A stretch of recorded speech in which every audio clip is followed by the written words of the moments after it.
ഒരു കാര്യം ഞാൻ ഉറപ്പിച്ച് പറയാം, ജീവനെ വിവാഹം കഴിച്ചാൽ ജീവിതത്തിൽ ഒരിക്കലും നിത്യയ്ക്ക് സ്വസ്ഥത ഉണ്ടാവില്ല. അതുറപ്പാ. സാറ, ഈ സമയത്ത് ഇങ്ങനെയൊക്കെ പറഞ്ഞ തന്നെ പോലെ ഒരു പാവം പെൺകുട്ടി അവന്റെ ക്രൂരതയിൽ പെട്ടുപോകരുതെന്ന് എനിക്ക് നിർബന്ധമുണ്ട്. ഇനിയെല്ലാം നിത്യയുടെ ഇഷ്ടം.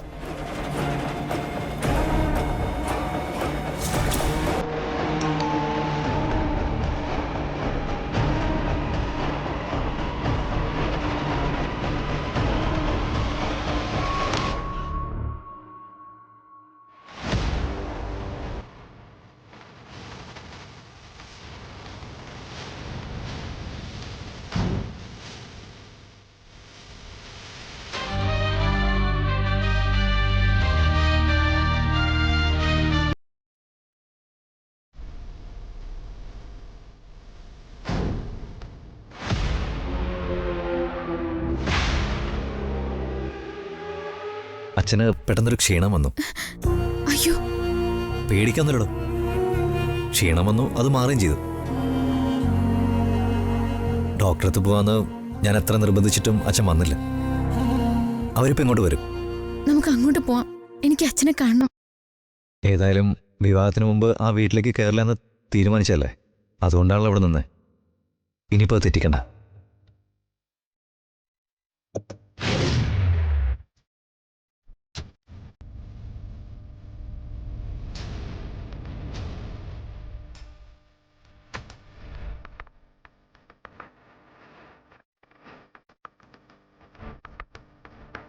പിന്നെ സാറ് എന്താ എന്നെ കുറിച്ച് പറഞ്ഞേ?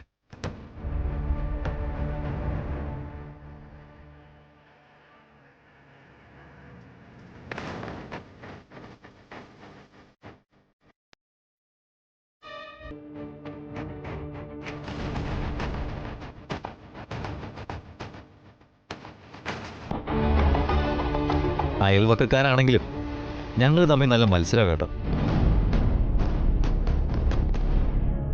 എന്നുവെച്ചാൽ ഒരു പണി അങ്ങോട്ട് കൊടുക്കുക, നല്ലൊരു അസല് പണി തിരിച്ചു മേടിക്കുക. എന്താ സാറേ, എന്തോ ഒരു പണി ഒപ്പിച്ചിട്ടുണ്ടല്ലേ? ഏയ് ഇല്ല, സാറൊന്നും പറഞ്ഞിട്ടില്ല. പറഞ്ഞാലും സാരമില്ല. ഈ മത്സരങ്ങൾക്കിടയിലും ഞങ്ങൾ നല്ല ഫ്രണ്ട്സാ, അല്ലേ സാറേ? മോളെ,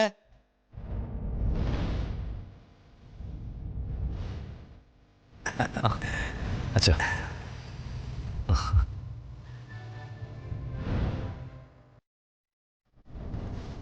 അച്ഛന് എന്തോ ക്ഷീണെന്ന് പറഞ്ഞല്ലോ. ഏയ് അത് കാര്യമൊന്നുമില്ല മോളെ. ഒരു ഗ്ലാസ് വെള്ളം കുടിച്ചപ്പോൾ അതങ്ങ് തീർന്നു. നിത്യ പേടിക്കണ്ട. പോവും മുമ്പ് അച്ഛന് എന്തെങ്കിലും അസ്വസ്ഥത തോന്നുകയാണെങ്കിലേ നമ്മൾ ഡോക്ടറെ കാണിച്ചിട്ടേ പോകുന്നുള്ളൂ. അതിനിപ്പോൾ അച്ഛനെ എത്ര എതിർത്താലും ഞാൻ സമ്മതിക്കില്ല. എന്നാ പിന്നെ ഞങ്ങൾ ഇറങ്ങട്ടെ. അച്ഛൻ എന്തേലും വയ്യായിക വരുമ്പോ ഇനി അച്ഛൻ്റെ അടുത്ത് ആരുണ്ടെന്ന് ഓർത്ത് പേടിക്കൊന്നും വേണ്ട. അച്ഛനെ ഇനി ഞങ്ങൾ നോക്കിക്കോളാം. സാറ്, ഇനി നിത്യമോൾ ഇവിടെ വന്ന് നിൽക്കില്ല. ഇനി വലതുകാല് വെച്ച് നേരെ ഞങ്ങളുടെ വീട്ടിലേക്കാവും വന്ന് കയറുക. എനിക്ക് ആ മുഹൂർത്തത്തിന് കൊതിയായി. എനിക്കും.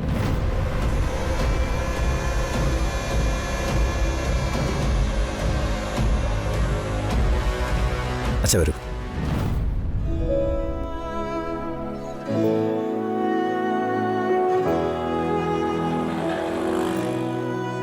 അച്ഛൻ കയറിക്കോ.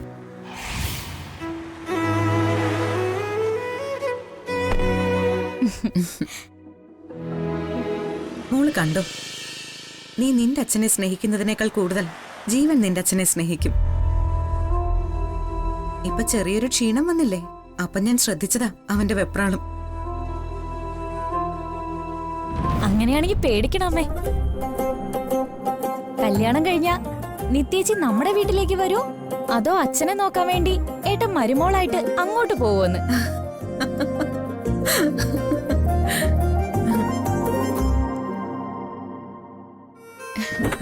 ചെല്ലുമോളെ. പോട്ടെ അമ്മേ. സാറ,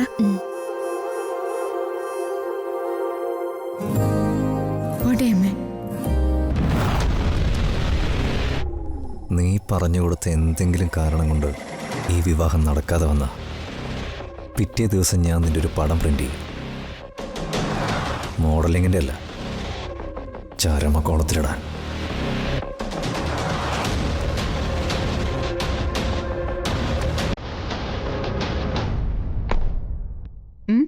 എന്താടാ? ഏയ് ഒന്നുമില്ലമ്മേ, പുറത്തുനിന്ന് സാറൊക്കെ എന്തെങ്കിലും വാങ്ങണമെന്ന് ചോദിച്ചതാ. സാറയുടെ അസിസ്റ്റന്റ് ഇവിടെ ഇല്ലല്ലോ. ആ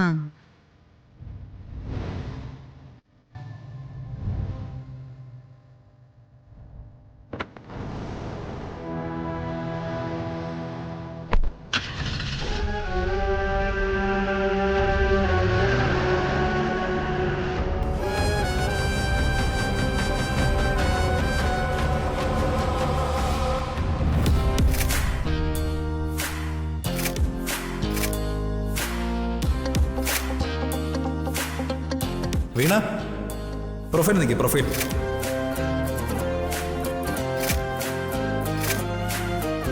അസിസ്റ്റന്റ്, ക്ലോസ് റേഞ്ച് വെക്കേ. കുട്ടികളാ നന്നായി ചെയ്തേ. Cut cut.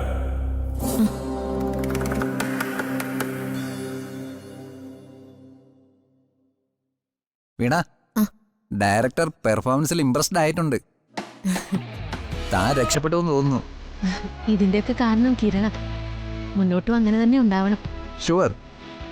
കഴിവുള്ളവരെ പ്രൊമോട്ട് ചെയ്യുന്നതിന് എന്താ ബുദ്ധിമുട്ട്? വീണ, ഇപ്പൊ നമ്മൾ എടുക്കുന്ന ഈ എക്സ്പ്രഷൻ നേരത്തെ ഞാൻ പറഞ്ഞില്ലേ, ആ സൊല്യൂഷൻ കണ്ടെത്തിയതിന് ശേഷമുള്ള ഒരു സ്മൈലോട് കൂടി ആയിരിക്കണം. Okay sir. അതുപോലെ വീണയുടെ ടോട്ടൽ പ്രോഗ്രാംസ് കിരണിനോടൊന്ന് പറഞ്ഞേക്ക്. അടുത്തൊന്ന് പ്ലാൻ ചെയ്യാൻ വേണ്ടിയാ. Okay sir. ആ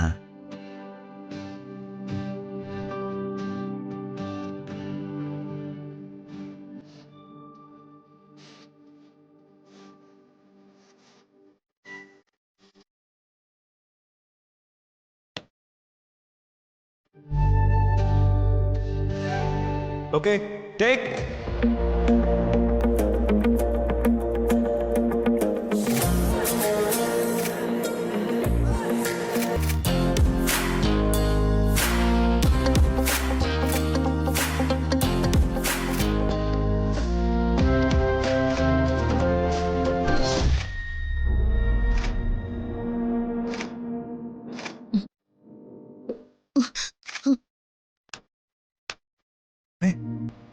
ഏയ്, ആ കുട്ടിക്ക് എന്താ പറ്റിയേ? ആ വീണ, എന്തു പറ്റി? വീണ,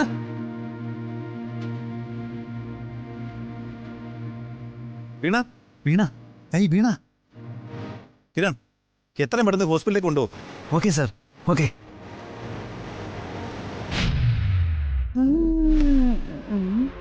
നളിനി, ആരടേത്? ആരടി എന്റെ പേര് വിളിച്ചത്? ഞാനൊരു ദേവതയാണ് നളിനി.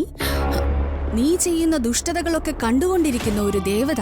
അയ്യോ, ദേവതയോ? ആരടിയത്? മര്യാദയ്ക്ക് പുറത്തു പാടി. ഞാൻ പുറത്തു വന്നാ നളിനി പേടിക്കും.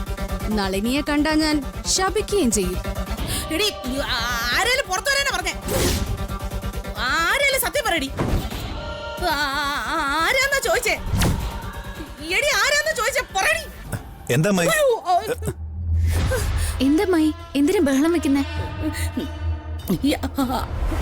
അവിടെ അവിടെ അവിടെ ആരുണ്ട്? എന്നെ നളിനീന്ന് വിളിച്ചു. ദേവതയാണ്, ശപിക്കുന്നൊക്കെ പറഞ്ഞു. അമ്മയ്ക്ക് ഭ്രാന്തായോ? ഇവിടെ ആരിരുന്നിട്ടാ? ഞാൻ കേട്ടതല്ലേ, ഞാൻ ശരിക്കും കേട്ടതേട്ടാ. തോന്നിയതാവും അമ്മായി. എനിക്കിത് കേക്കുമ്പോഴാ. ഏതായാലും ഞാനൊന്ന് നോക്കട്ടെ. ആവശ്യമില്ലാത്തത് മാത്രം ചിന്തിച്ച് നടന്നാല് ചിലപ്പോ ഇല്ലാത്തൊക്കെ ഉണ്ടെന്ന് തോന്നും. എന്റെ ദൈവമേ, ഇവരെ ഞാൻ എങ്ങനെ പറഞ്ഞ് മനസ്സിലാക്കും? എനിക്കൊരു കുഴപ്പവും ഇല്ല. അവിടെ എവിടെയോ ആരോ ഉണ്ട്. നളിനി, കേട്ടോ കേട്ടോ കേട്ടോ, എല്ലാരും കേട്ടോ? ഇനി പറ, എനിക്ക് പ്രാന്തുണ്ടാ? നളിനി, ശാപം വേണോ?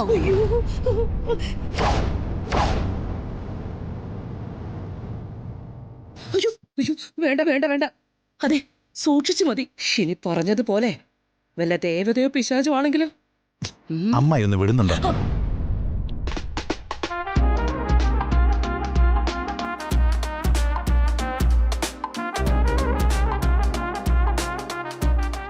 എടാ മോനെ. അയ്യോ.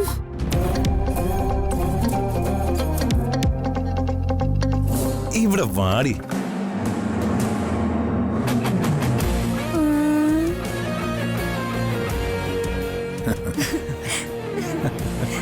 ശ്രുതി, നീയായിരുന്നു ഇത്? അതെ, ഞാനായിരുന്നു അമ്മായിയെ പേടിപ്പിച്ച ദേവത. എന്റെ ദൈവമേ, എന്റെ ഉയരങ്ങ് പോയി. നിന്നെ ഞാനുണ്ടല്ലോ. ഇവള് ബാംഗ്ലൂരിന് സർപ്രൈസ് ആയിട്ട് ചാടുമെന്ന് എന്നോട് പറഞ്ഞായിരുന്നു. പക്ഷേ ഇത്രയും ഞാൻ പ്രതീക്ഷിച്ചില്ല.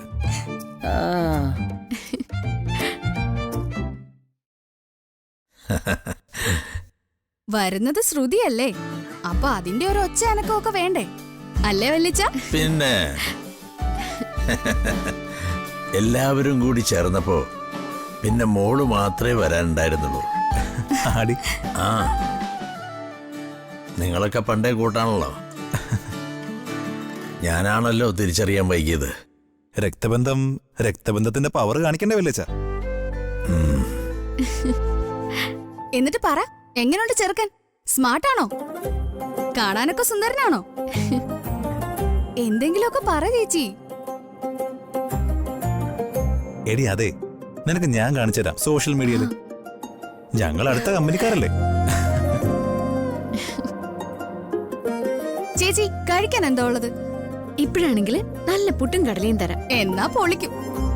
അത് കഴിഞ്ഞിട്ട് ഉച്ചയ്ക്ക് ചോറും നല്ല പുഴമീൻ കറി. ആ, എന്നാ ഇപ്പൊ ഉള്ളതിങ്ങെടുക്ക്. എന്റെ ദൈവമേ, ഇനി ഇവിടെ സഹിക്കാനാണല്ലോ പാട്. അമ്മായി എന്നെ കുറിച്ച് എന്തേലും പറഞ്ഞോ? എന്തോ? ഒന്നുമില്ല മോളെ. ഞാനേ ഈ സൈക്കോളജി ഒക്കെ പഠിച്ചിട്ടുള്ള ആളാണേ. അമ്മായിയുടെ മനസ്സിലിരിപ്പൊക്കെ കണ്ണും പൂട്ടി ഞാൻ വായിച്ചെടുക്കും. എനിക്ക് വിശന്നിട്ട് വയ്യ ചേച്ചി, എന്തേലും കഴിക്കാൻ എടുക്ക്.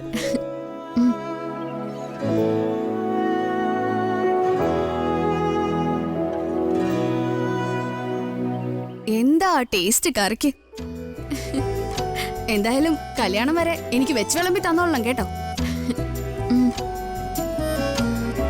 ഹോസ്റ്റലിലെ ഫുഡൊക്കെ കഴിച്ചിട്ട് ടേസ്റ്റ് ഒക്കെ അങ്ങ് മറന്നുപോയി. ഇത് നോക്കി, ഇതാണ് ചേച്ചിയുടെ ചെക്കൻ.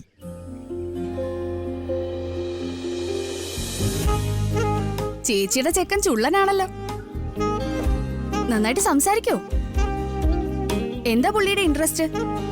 എന്താ ഹോബീസ്? അതൊന്നും ഞാൻ ചോദിച്ചിട്ടില്ല. നിങ്ങൾ സംസാരിക്കാറില്ലേ? വല്ലപ്പോഴും കാണുമ്പോ ഒന്നോ രണ്ടോ വാക്ക്. അയ്യേ, നിങ്ങൾ ഏത് കാലത്താ ജീവിക്കുന്നെ? കല്യാണം ഉറപ്പിച്ചാലേ A to Z കാര്യങ്ങള് കൃത്യമായിട്ട് അറിഞ്ഞിരിക്കണം. അല്ല, ഈ ചങ്ങാതിയെ ഇഷ്ടപ്പെട്ടോ? അതിന് ചെക്കനല്ലല്ലോ പിടിച്ചേ, ചെക്കന്റെ അമ്മയല്ലേ. അതെ, ചെക്കൻ അത്ര വലിയ പ്രത്യേകതയുള്ളതായിട്ട് എനിക്ക് തോന്നുന്നില്ല. അത് ശരിയാ അമ്മായി. എന്തായാലും നമ്മുടെ വിമലേട്ടനേക്കാൾ സുന്ദരനായിരിക്കാൻ സാധ്യതയില്ല. മിണ്ടാതിരുന്നോടി. ചേച്ചിയെ കിട്ടാത്ത വിഷമത്തിലേ അമ്മായിയുടെ അടുത്ത ഉന്നം നീയായിരിക്കും. എന്നാ ബെസ്റ്റ്. അമ്മായിയുടെ മോന്റെ അടിയന്തരം എപ്പോഴാന്ന് തീരുമാനിച്ചാ മതിയല്ലോ. അതെ, എനിക്കൊന്നും വേണ്ട നിന്നെ പോലുള്ള മരം ചാടിയെ.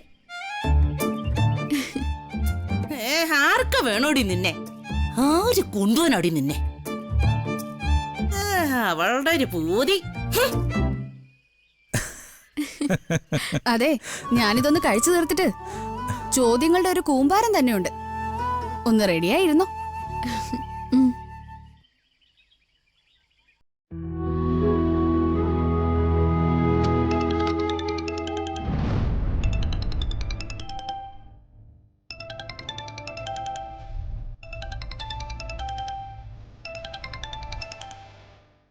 എത്ര പ്രാവശ്യം വിളിക്കണോടി? നിനക്ക് ഫോൺ എടുത്തൂടെ? എക്സ്ക്യൂസ് മീ, ഇത് വീണയുടെ വീട്ടിൽ ആരെങ്കിലും ആണോ? ആ അതെ, നിങ്ങളാരാ? വീണയുടെ ഫോൺ എങ്ങനെയാ നിങ്ങളുടെ കയ്യിൽ വന്നത്? അതെ, വീണയ്ക്കുന്നൊരു പരസ്യത്തിന്റെ ഷൂട്ടുണ്ടായിരുന്നു. ലൊക്കേഷനിൽ വെച്ച് അയാളൊന്ന് തലചുറ്റി വീണു. തലചുറ്റി വീണോ? എന്തൊക്കെയാ നിങ്ങൾ ഈ പറയുന്നേ? അവക്ക് ഇപ്പൊ എങ്ങനെയുണ്ട്? ഡോക്ടർ പരിശോധിച്ചുകൊണ്ടിരിക്കുന്നേ ഉള്ളൂ.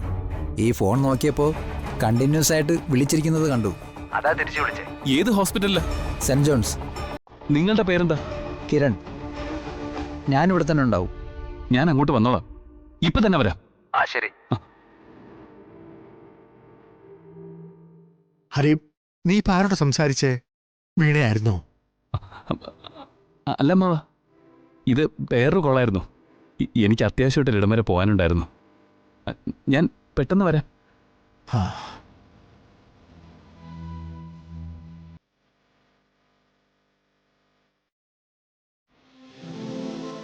അമ്മ വിഷമിക്കൊന്നും വേണ്ട.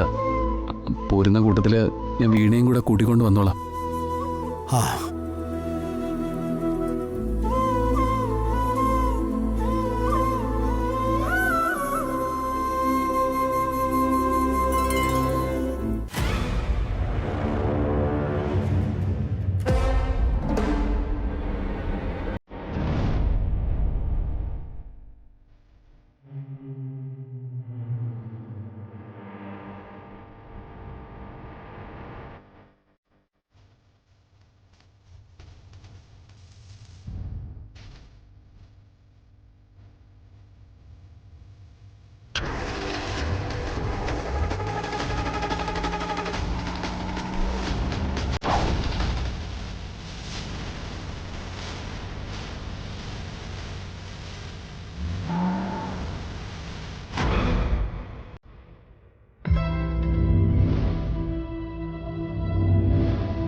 അല്ല കിരൺ,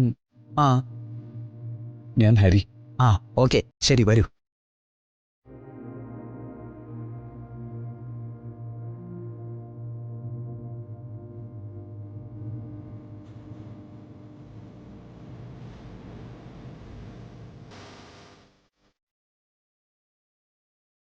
ഡോക്ടർ ഒന്ന് കാണുമെന്ന് പറഞ്ഞിട്ടുണ്ട്. മുകളിലെത്തിയ 3ാമത്തെ റൂം.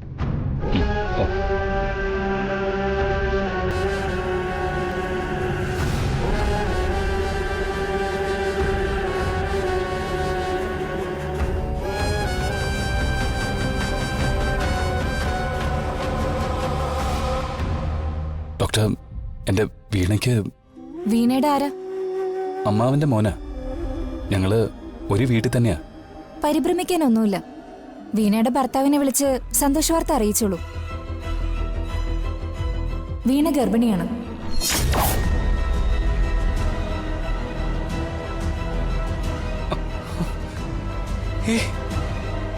മാഡം, മാഡം എന്തൊക്കെയാ ഈ പറയുന്നേ? എന്തുപറ്റി? അല്ല മാഡം, മാഡത്തിന് എന്തോ തെറ്റ് പറ്റിയിട്ടുണ്ട്. വീണ ഗർഭിണിയോ? അല്ല അല്ല. പ്ലീസ്, എന്താ ഇഷ്യൂ? മാഡം, അവളുടെ വിവാഹം കഴിഞ്ഞിട്ടില്ല. My God. മാഡം, ഇതൊന്നും സത്യമായിരിക്കില്ല. മിസ്റ്റർ ഹരി, നിങ്ങളുടെ ഇപ്പോഴത്തെ മാനസികാവസ്ഥ എനിക്ക് മനസ്സിലാവും. പക്ഷേ മെഡിക്കൽ സയൻസിൽ കാര്യങ്ങൾ തീരുമാനിക്കുന്നത് അത് വെച്ചല്ലല്ലോ. എനിക്ക് തെറ്റൊന്നും പറ്റിയിട്ടില്ല. വീണ ഗർഭിണിയാണെന്നുള്ളത് സത്യം തന്നെയാ.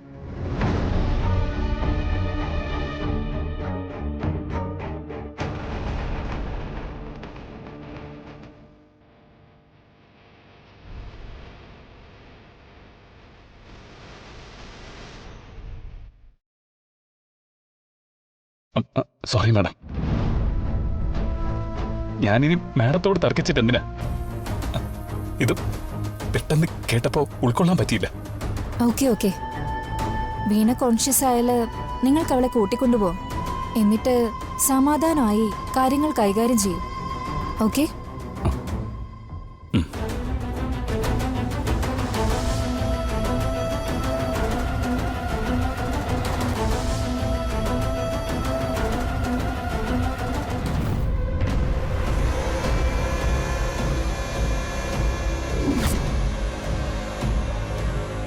സ്വന്തം അമ്മയല്ലാതെ വേറൊരു സ്ത്രീയോടും ജീവന് സ്നേഹമില്ല, അങ്ങനെ പെരുമാറുകയില്ല. ജീവനെ വിവാഹം കഴിച്ചാൽ ജീവിതത്തിൽ ഒരിക്കലും നിത്യയ്ക്ക് സ്വസ്ഥത ഉണ്ടാവില്ല, അതുറപ്പാ. ഇനിയും സമയം വൈകിട്ടൊന്നുമില്ല. നിത്യയ്ക്കും അച്ഛനും വ്യക്തമായിട്ടൊരു തീരുമാനം എടുക്കാവുന്നതേ ഉള്ളൂ.